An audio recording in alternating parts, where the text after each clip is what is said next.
Hey guys, it's Daniel.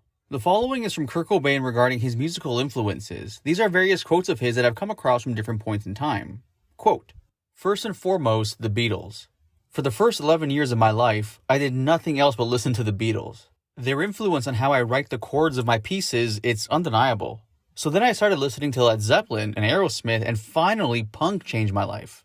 And when even that phase was over, I started putting everything together into something that I could create that was my own. Now, the Melvins. The Melvins really influenced me because they lived in Aberdeen, and I watched a lot of their practices. I also like Beat Happening. I like Leadbelly, the blues singer. I listen to a lot of kids' records. Well, just children's records and sound effects records. But I've never been a big music fan where I'm totally obsessed with listening to music all the time, like every day. I mean, I go through weeks of not listening to music at all. I'm always afraid of poisoning myself with too much influence. I suppose it's probably a subconscious thing.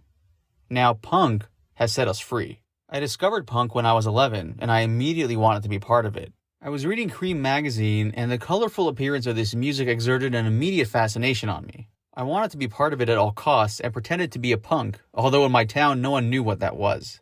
I only really came into contact with the music when I was around 15 years old.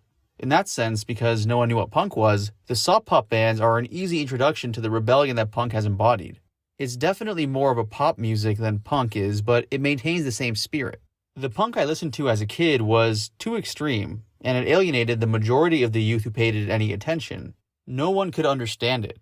I like to think that bands like ours have occupied the place left vacant by the open door that was punk. At the same time, however, I understand that we are nothing other than a shadow of something that already was there. Every time I write a riff, I can't help but realize that it's an imitation of some other piece, that it's not original, that I've heard it already. Love Buzz, for example, is nothing but a shocking blue piece rewritten. We just changed half of its words and the bass line.